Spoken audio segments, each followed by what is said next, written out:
Hello, welcome back again to another weekend, another shift. Let's go. Beautiful 777-300. This one came up from the barn. We're gonna do a quick final before it goes out to Heathrow later today. Fun, as always. Let's go. Welcome back, ladies and gentlemen, and welcome back to another Stig shift. And I gotta tell you, this weekend was extraordinary. We were incredibly busy and I got to experience some incredible things which I cannot wait to share with you here. We're gonna start our day off right here with this beautiful 777 right here that came up from the barn, and we're gonna finalize the ETOPS check. The bulk of the work has already been accomplished, and now we're just finalizing it, which is the final steps of the ETOPS. Get this opened up.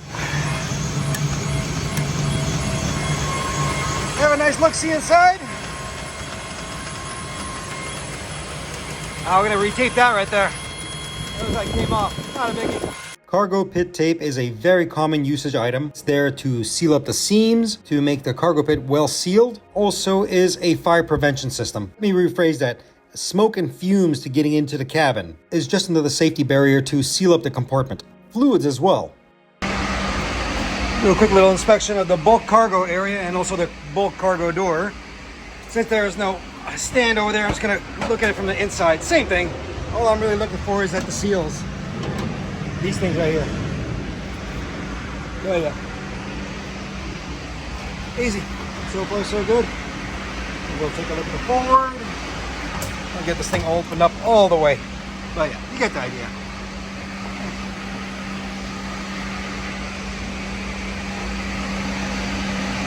Those holes that you're looking at in the bulk cargo area are actually for a heating system. The bulk cargo pit within the 777 is a heated compartment. The reasoning for this is because time to time, live animals also travel within the bulk cargo pit. And yes, cargoes are pressurized.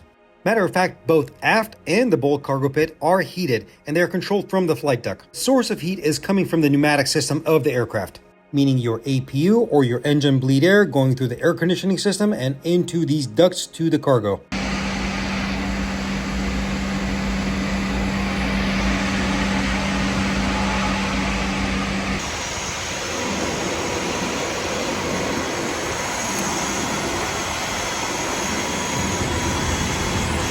And just like the other one, we look at the forward.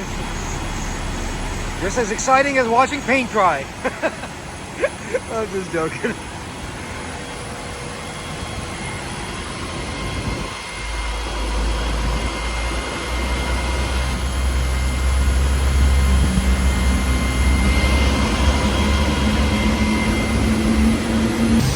Have I ever shown you guys the equipment bay over here in the 777? Pretty cool. Look at that. Not a lot of space, but yeah. Basically that's what's underneath the pilot's feet. Where all the pedals, rudder, cables, pretty cool stuff. And you got the oxygen bottle here. This is for the pilots only, obviously. How are we looking on that? We can check it upstairs too, but it's good to see down here as well. Why am I doing this in the dark? I forgot this thing had a light. Pretty cool. All the different computers.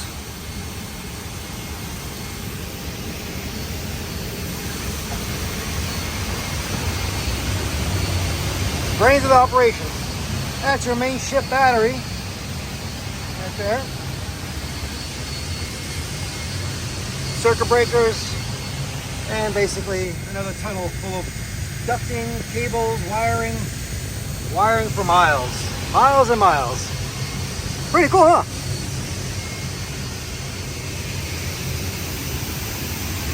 Anyway, let's go upstairs. We're down here. By the way, that's where the nose landing gear lives. This box behind here is actually structure. That's where the nose landing gear is. Anyway, let's go. I thought it would be pretty cool for you guys to see this.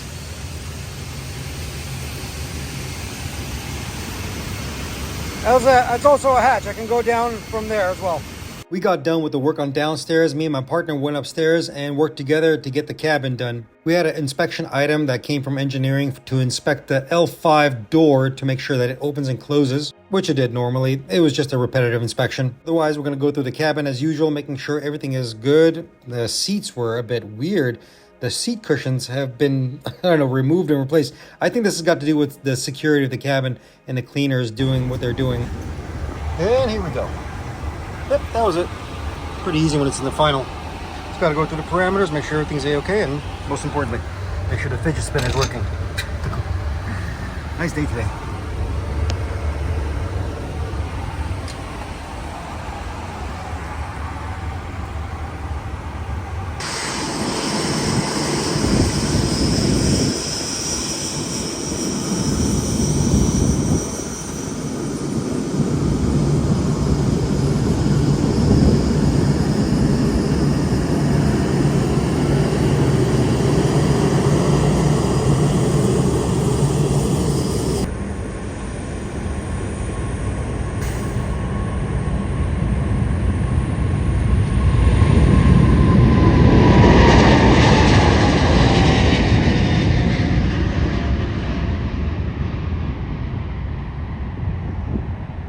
There she goes, off to London.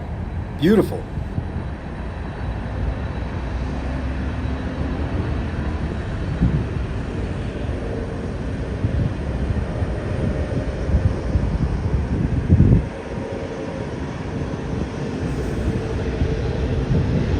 The rest of the day went pretty much uneventful. A few flights here and there, just generic work, oiling airplanes, this and that. Managed to capture a few airplanes taking off and landing, and this one in particular, the beautiful Queen of the Sky.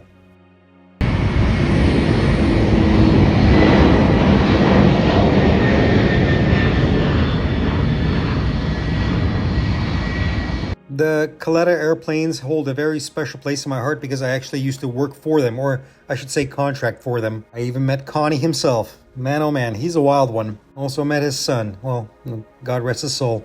Connie keeps the metal moving and it keeps that company running, and he does an amazing job at it. But when I was around, he used to run the old 200 series, and that's what I used to work on. I've worked the 400s as well, but those 200s, man, oh man, those things were nightmares. But it was fun. Good morning, everybody. Good morning. Welcome back. Let's go. Start this out with a beautiful Max. Whew, getting a little chilly. All right, do a quick little walk around, make sure everything's a-okay. I think this one's going out to Miami. And don't worry, coffee is ready. The Go Juice.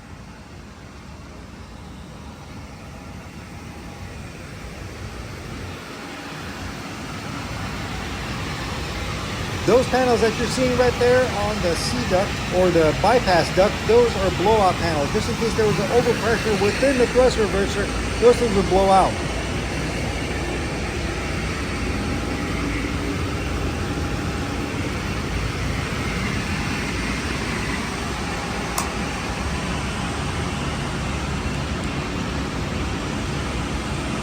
You know, I remember somebody asking Stig on a 737 on the main landing gear, right outboard of it, right outboard of the doors. What's that little panel and what's behind it? That. Let's take a look.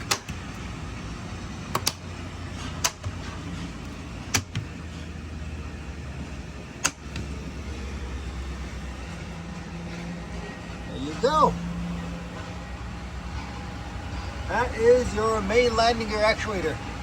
Main landing gear actuator, as in this is what actually retracts the gear into the wheel well. On an Airbus, it's more prominent, you can see it, but this one is hidden behind this keel beam. But yeah, it's a massive actuator, 3000 PSI pushing through this thing, and it will bring up the actuator with a sequence of events. But anyway, I thought it was pretty cool. I thought you guys would want to see it.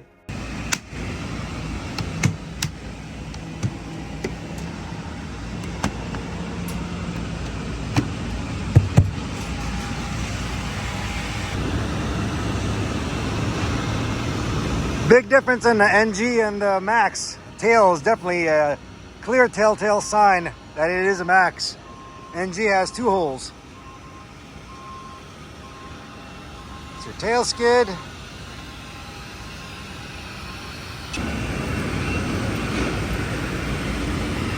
Looking good, looking good. Not bad at all. Gonna take a gander on the other side.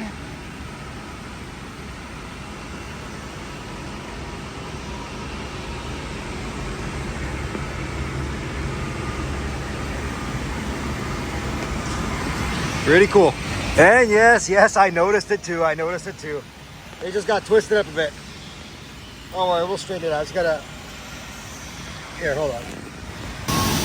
Okay, here, that's the best I can get it. Even though there is a little bit of a kink in here, don't worry. Air is still actually flowing. And this is for the preconditioned air coming from the jet bridge, so you don't have to use the APU. Oh yeah. Got twisted up sometimes. No big deal. Looks like, oh, they already catered it too. All right, we'll check out the flight deck and then we'll run through the cabin. Yeah, pretty cool. Miami sounds about nice this time of year.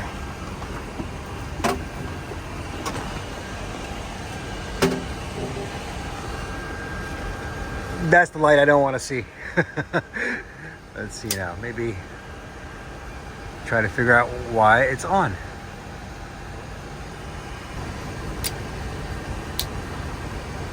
The transfer bus. Now we gotta investigate. Let's see now. System page. Maintenance.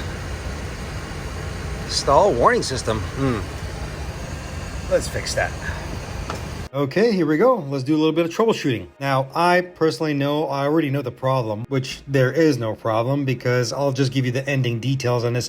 This is just a bad power transfer. But as a precautionary, I'm still going to go run through the tests and want to make sure that the system is functioning normally. Boeing has a very particular way of describing faults, whether they are active and latched, maybe they can be latched and not active. And we also have a history of the aircraft where we can see if the fault has been reoccurring. All this information is within our database and we can access it. What I am going to do here is take initiative and do an operational check, making sure the system is functioning fully. What we're also going to do, we're going to run through a self-test to make sure that it's okay. Ground test enable, and just follow instructions. Very simple.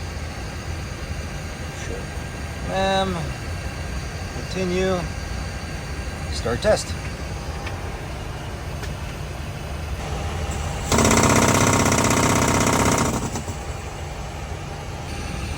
And there you go. Test passed. That's all I really got to worry about. Confirmed.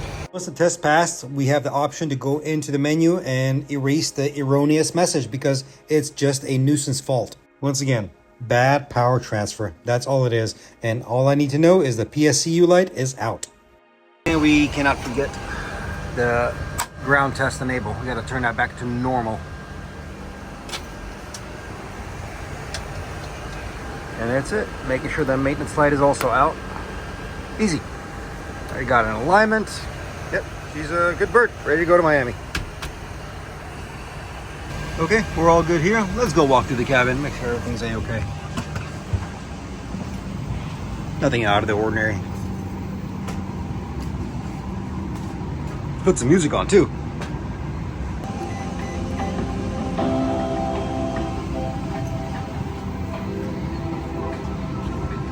I'm my own DJ.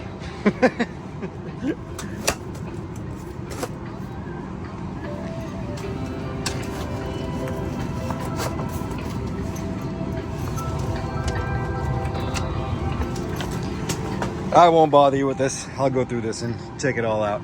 But yeah, the usual.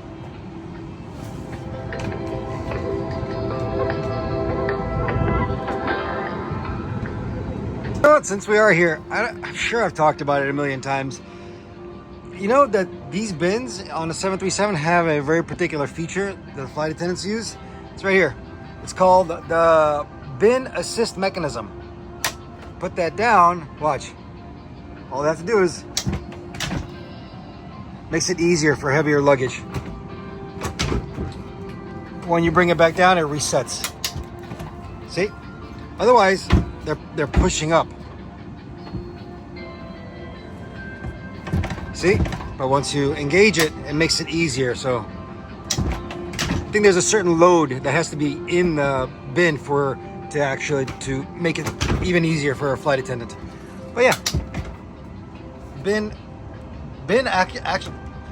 assistant mechanism. I think that's what it's called. Yeah. Anyway, I thought it was pretty cool. They all have it.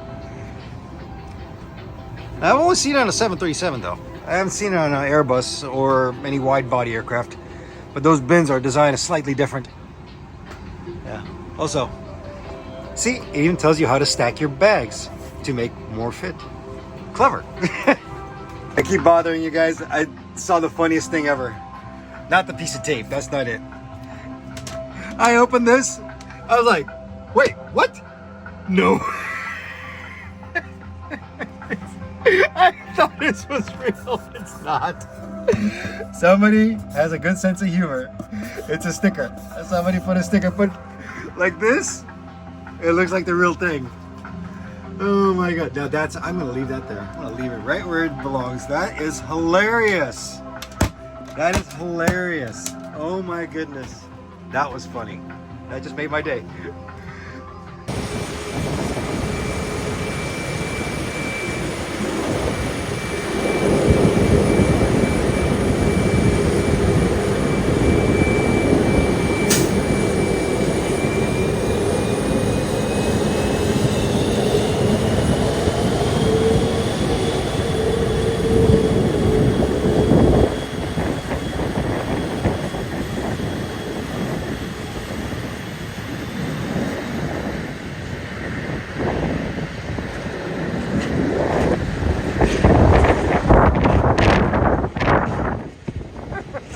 Little jet blast.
Let's just check the oil here real quick.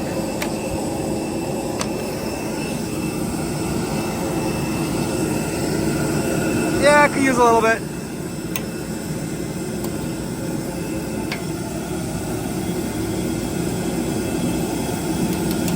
Look at the oil cart.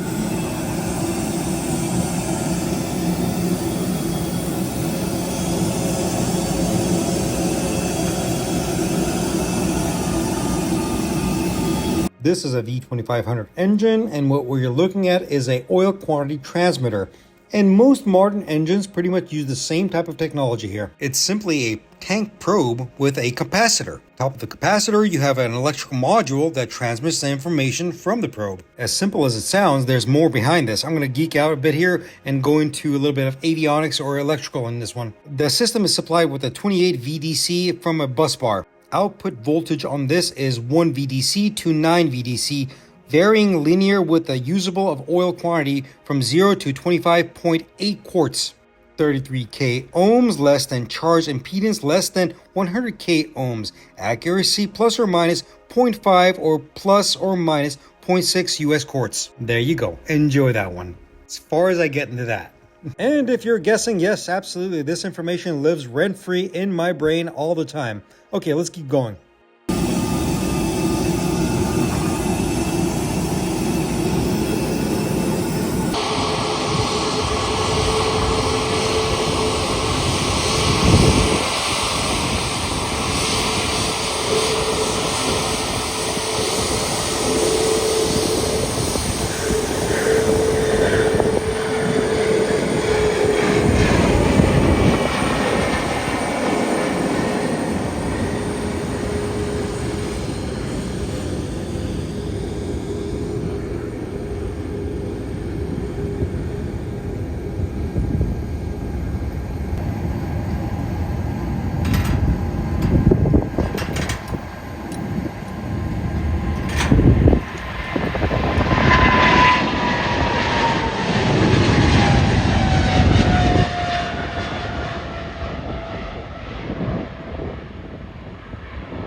I had a few more airplanes that came through, but no inbounds, no issues. Everything was clean, good to go. And I caught this beauty right here, our Medal of Honor bird. They call it the flagship Valor, one of my favorite ones. And as you saw earlier, the Alaska honoring our service members airplane, that was pretty cool one too.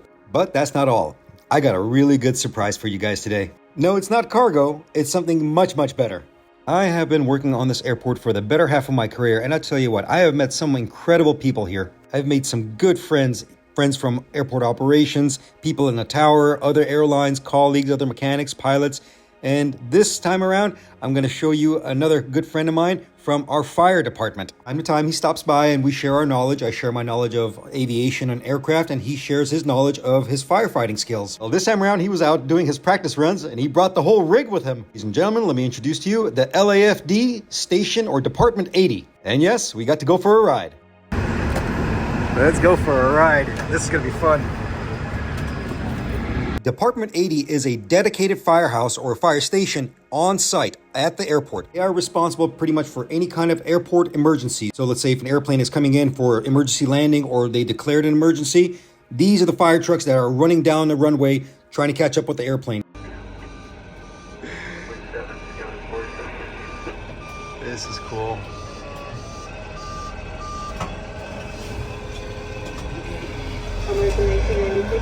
Look your head out and see if there's any planes coming. Clear right.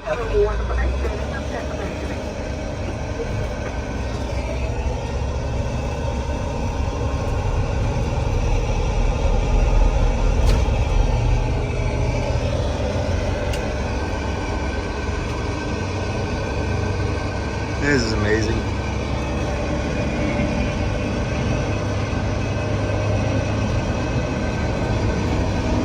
Good on the right?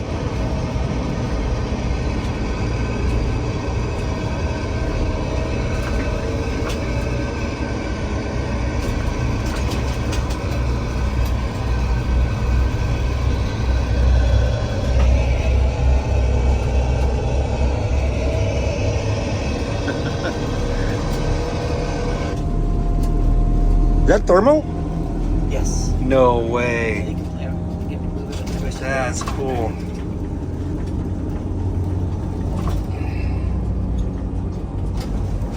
That is awesome. That's that little thing up top, right there, right? Oh, it's up there. Okay. This is amazing. They gave you guys pretty cool toys. You gotta admit.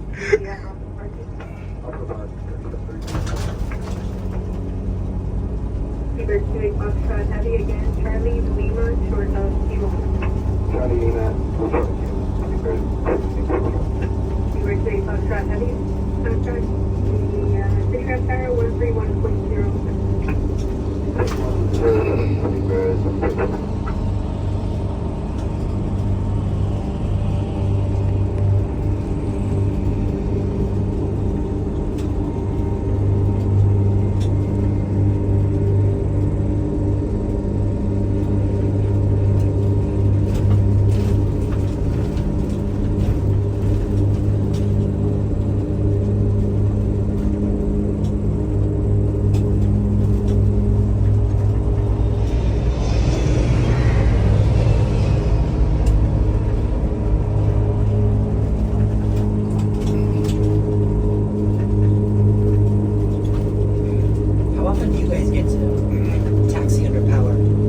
maintenance time. Let's say if there's an aircraft that's going out of service, and let's say if it's a maintenance issue, then it's maintenance responsibility. If it's something that we can't, let's say we cannot taxi because engine malfunction or whatever, then we'll bring our own tug and tow bar and whatnot. We'll bring in. But if we can take it back under its own power, yeah, we'll taxi it back. That's the fun part, real fun part of the job. Yeah,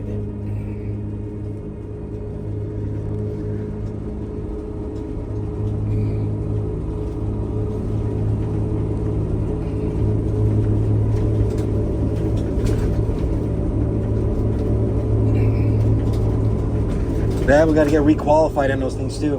Oh, really? Yeah, every single fleet type. Matter of fact, my 777 qualifications are coming up, so I got to find a designee who's a certified trainer. Oh, okay. So I got to go on a taxi ride with him, so we get requalified. You have time to go around? Yeah, I got time.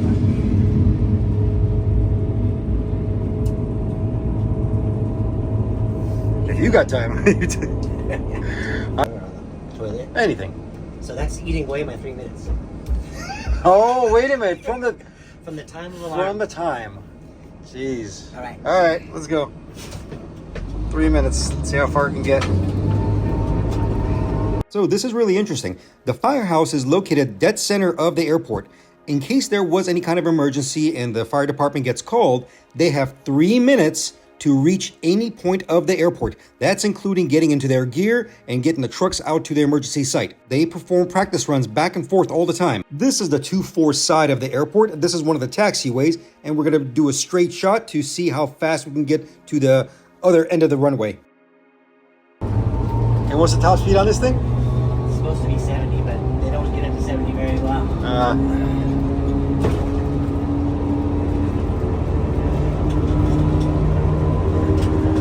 You know, for a big old monster truck like this thing all goes fast.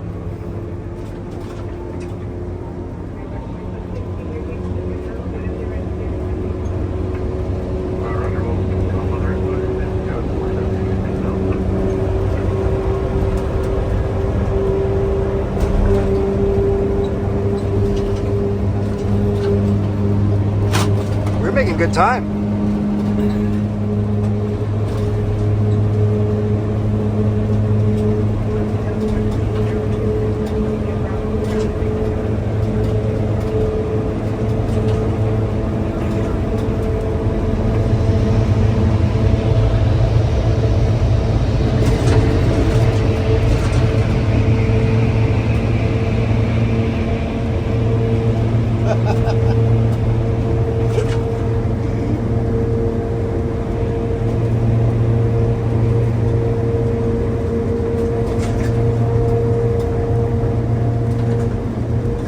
It feels a lot faster than 65 right now.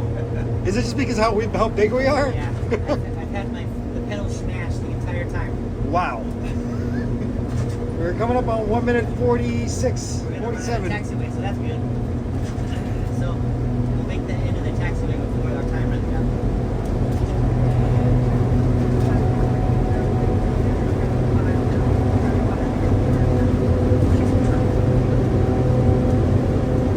There's 70. And this is our longest runway on this side, so we did pretty good. 2 minutes. That's actually real good.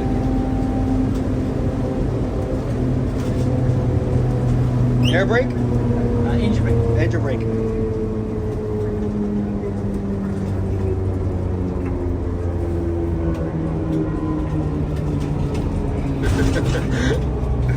That was awesome. Well, that's one end of the runway to another. 2 minutes, 36 seconds. That's better than I thought we were going to do. That's pretty impressive. So again, that gives you 30 seconds to get dressed. Can you do it? Oh my gosh. It took me 10 seconds to get downstairs. I'm sure all of you can imagine the look on my face. I was smiling from ear to ear. I'm telling you what, this is a childhood dream come true for me. I'm just so happy that I can share this with everyone, and I want to give a big, huge shout out to Department 80, but not only to Department 80, every single firefighter and every single department out there. You guys are true heroes. Firefighters are just built different. They think different. When people are running away from emergencies, these people are running towards it. They are extraordinary people. I have the utmost respect for them.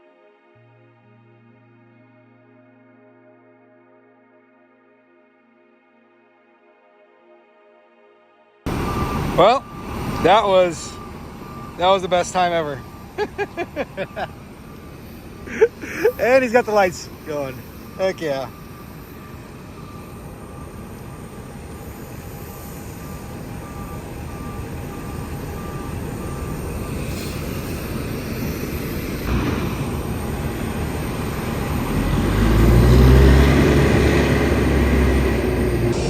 Next office.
Time to look for an AirPod.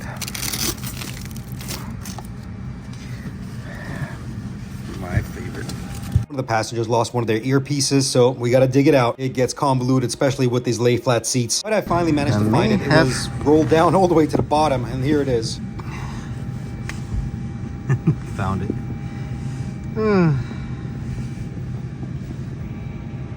Okay, that was that. Found the AirPod. Yeah, those are never easy, especially in those kinds of seats. It is what it is, though. This one is going to go back out to Boston later tonight. Also came in with a interesting write-up. Pilots lost for a slight second their FMGC, so their flight management guidance computer, but it came right back. So according to post-flight, but there's no history on this thing at all. I went back 60 days, but you know what? We'll do a test anyway, just for make sure everything's okay. Sometimes it glitches and comes right back, and the pilots just reported it, which is normal. It happens. It was a hard fault. If it was a hard fault, it would fail right here in this test right here. Let me pause it right here and let me go through a little bit more context of what's actually happening. Initial fault was nav, FM, GPS position disagree. I know it might look serious, but this is not a big deal. To simplify this is the airplane slightly or momentarily losing its GPS signal or positioning. The reason I say it's not a big deal is because the aircraft has its own inertial reference units. Even though it can lose a momentary signal from the satellite, the airplane still knows where it is. This is primarily talking to two systems, navigation, chapter 34, and autoflight, chapter 22. What you're seeing me doing here is troubleshooting according to the TSM, the troubleshooting manual. You need to go through the MCDU, which is the little screen that you're seeing there, and access the AFS system, the auto flight system. In turn, the AFS system gives us capability to test the FACS and the FMGCs. FACS being the flight augmentation computer, the FMGC is standing for flight management and guidance system. There's another test I also performed which I didn't get a capture. It is the GPS test. Make sure the GPS antenna is functioning properly and it's capturing all the GPS satellites that are orbiting. Like I said, it's not a big deal. It's just a momentary loss of signal from one of the satellites. It's just a disagree with the positioning of the aircraft, and it will call out for the pilot to check the aircraft positioning. And as the pilots reported it within the logbook, the system came right back online. But as a safety precaution, I'm going to do a test, and it all passed with flying colors. But overall, she's a happy airplane. No worries, that'll all go away. That's it. Hope you had fun. I'll see you bright and early in the morning. Don't forget the coffee. Later. Good morning, everybody. Good morning. Let's go. Here's our first office. Coffee's ready. Man, oh man, this daylight savings time change always messes with me. Losing an hour of sleep. is never fun. It's all good. Come on, let's wake this thing up. Time for it to go to work, just like me. So I've talked about the 737 hydraulic systems many times, but let's do a quick little overview. These are your hydraulic reservoirs. That's system A right there.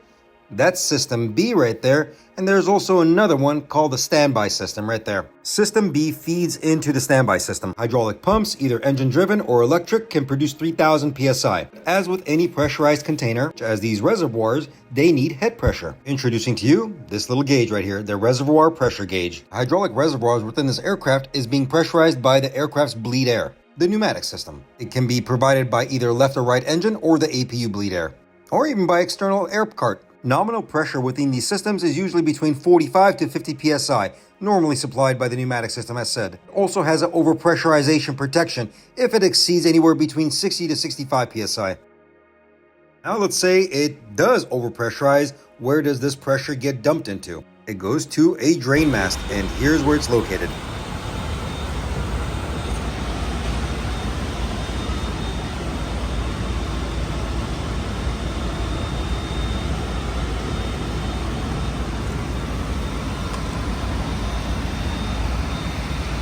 So any kind of excess pressure that's been built up within these reservoirs will get dumped out of this drain mast, along with any kind of fluid that might get trapped within that air pressure and it gets spewed out. Shroud is actually very unique because it also encapsulates the APU fuel shroud. In case there was some kind of a leak within the APU fuel distribution system, there is some sort of a gutter system that will capture that and dump it overboard. Pretty much all aircraft have this type of system. The 737 in question, the 777 has this, even the Airbus 320 family has it. Okay, moving on. So this is the 737 L1 door, and I was about to start explaining on the mechanism of how to close the door and how it works and pull it in, but I got sidetracked and started looking at the proximity sensor. Every single door on airplanes, especially for pressurized compartments, have sensors. Also gives notification within the flight deck. In case something is not properly closed or latched, it will give a notification. The 737 doors have two sensors. Both are plunger style, and they both have to engage in order to get the notification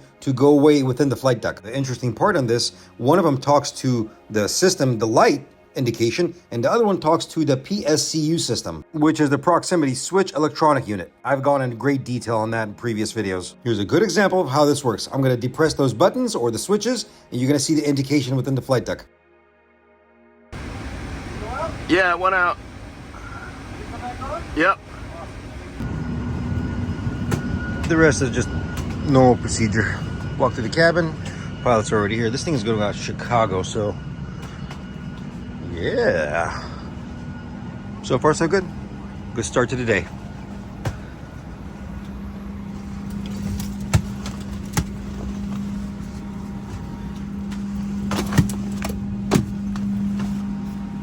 I'm sure I've told everybody at this, all right, everybody knows at this point about this trick.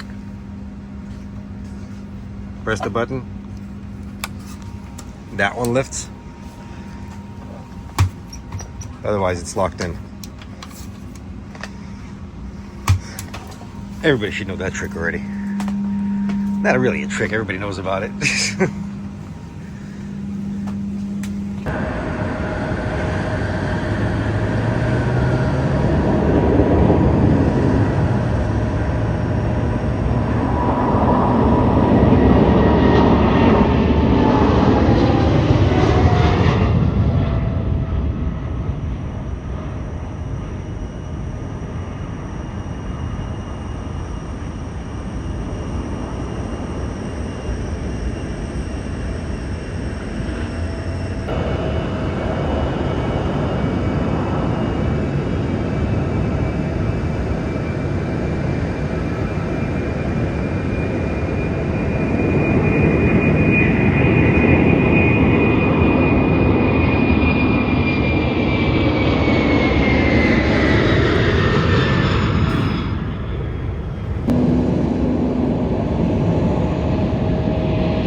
we go. All right, this one just came in. I think it's going right back out. It's a quick turn. Do a quick little walk around, make sure everything's okay. Why do V2500 engines always have a very unique smell to them? You can always tell it's a V2500 engine. At least for me it is. It always smells different. I don't know. It is what it is, I guess. Probably the materials they use or something. Boop. Okay, problem number one. The closet came out of its tracks. It's, oh my goodness. This is gonna have to get creative on this one. Real creative. We'll figure it out. Okay, after a little bit of finagling, finally got these seated and back onto its track. Let's see. And there you go. Now I gotta fix that. Let's see. They put Stig in a closet. I'm just kidding. All right, let's patch this up. Fun. Okay, here we go.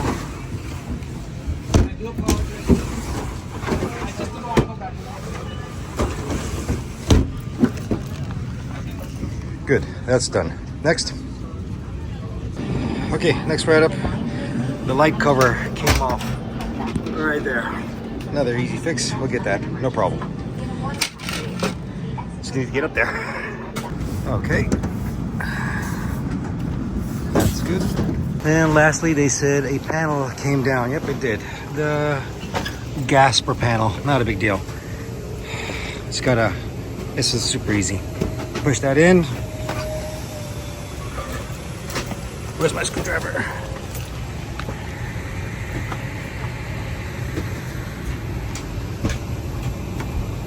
Tuck that in, locks into place, and we're gonna push this little piece of rubber in. Easy, that's it. Man, that was a lot of write-ups. There you go, done. Nice and secure. Oh, if you guys didn't know, these things are called gaspers. The air vents are called gaspers. One interesting factor about aircraft maintenance, even though we are following strict manual procedures, you also have to think outside of the box. That's why I say sometimes you got to get creative with your repairs. Don't worry, all of it is legal, everything is documented, and we are following procedures. But again, you got to think outside of the box. You need to improvise sometimes. And when I say improvise, that means not compromising safety, okay? Keep that in mind. When I'm signing these aircraft off, these are legal documents. I am bound to that aircraft. Forever, by the way. Until somebody else touches that exact same component and repairs it. That's our responsibility. Those are our duties. We put our lives, our livelihoods on the line. You better take pride in your work when you do this kind of job. There's no ifs, ands, buts about this. When you do it right the first time. Well, enough about my rant. That was the end of the work week, but the work week did not end for me. I was assigned to another mission. Off to training, off to Dallas, and here we go. But securely held in your hand. If your electronic device falls into your seat, please do not adjust your seat and contact a crew member for assistance. We do have a quiet cabin policy here at American Airlines, so if you do not have any headphones, we kindly ask that you do not play anything out loud. Flight attendants are approaching cross-track, standby for all. Welcome to our headquarters, the mecca of my company. This campus is immaculate. It houses over 8 facilities plus a museum. We call them Skyview. The training that I was sent out for this particular mission was for SOF events, smoke, odor, and fumes. I apologize, I cannot share these kind of training facility information with you guys, but I will talk about it in a future video of what SOF actually is. What I do want to share with you is the extreme amount of training that we go through on a daily basis, on a monthly basis, and yearly basis. And I also wanted to show off the incredible show of artwork, of aviation artwork that's within our main building, which is Skyview 8. Yeah, that's right, that's an RB211. Well, a part of it, not the whole thing.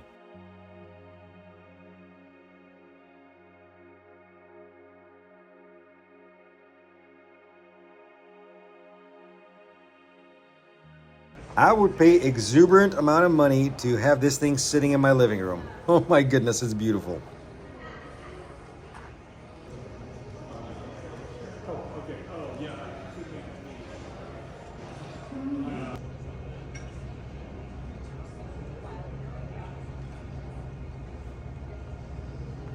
By the way, this place houses one of the best cafeterias in the world. They have some gourmet food down there.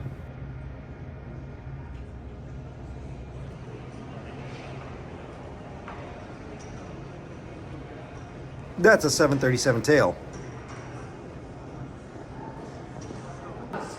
If you're a fan of safety cards, we got them all. Stacked, like a pyramid.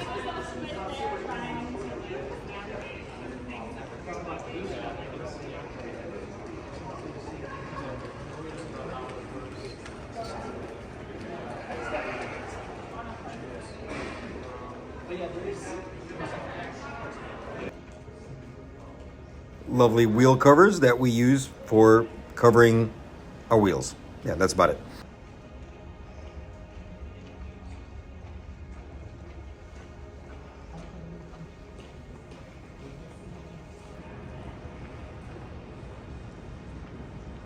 And the creme de la creme, a whole nose landing gear from an Airbus.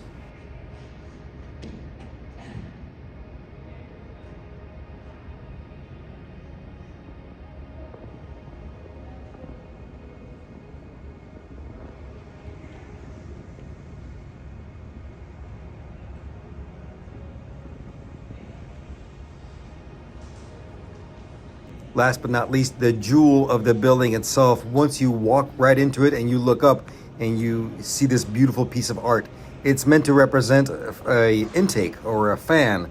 It's absolutely gorgeous. Always mesmerized by this.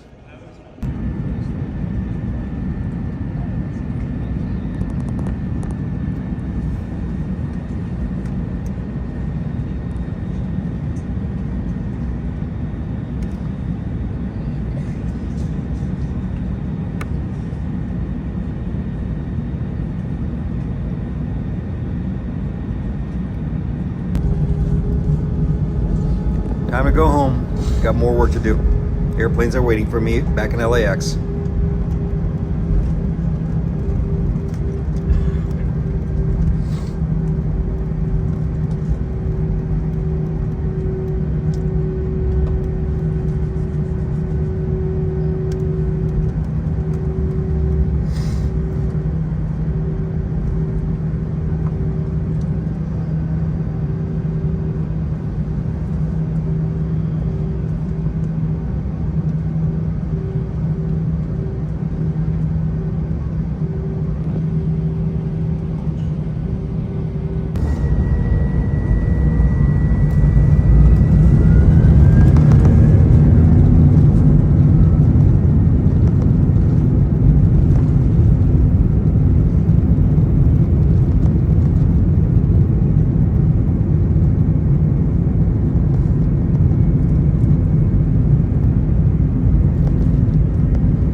E1, rotate.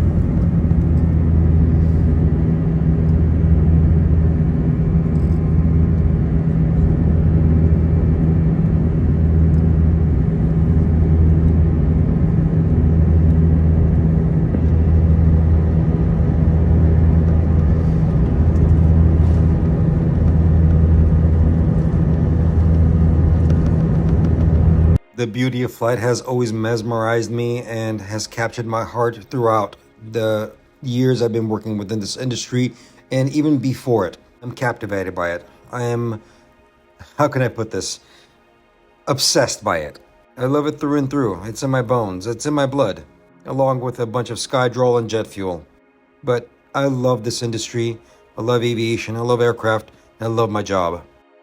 After a nice 3-hour flight, we finally reached LAX, but I just realized, and looking at the weather reports, the airport is reverse operations. We were landing from the ocean side. Usually it's the other way around. Remember, airplanes like to take off into the wind and land into the wind. This time, we get a really interesting perspective, and I have never seen my airport from this perspective. This is wild. The next day I'll be working down there. I'll be just a little tiny dot working in one of those terminals. But it's quite amazing to see the big picture, isn't it? It's a beautiful airport, much like all airports. I'm sure this is a common view for all pilots, but for us common folk down on the ground who are grinding away and making sure the airplanes fly right, to see this, it gives us a huge appreciation for the big scope of things. I'm rambling on and getting too sentimental. I'll stop.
We are once again at the end of our journey, at the end of another shift, another adventure. As always, I just want to give you a big thank you. Thank you so much for being here. Thank you for watching. Thank you for asking the incredible questions that you always do, and also giving your education down there in the comments. Thank you all so much. I hope you enjoyed this one. I'll see you guys on the next adventure. Stig, signing out. Later.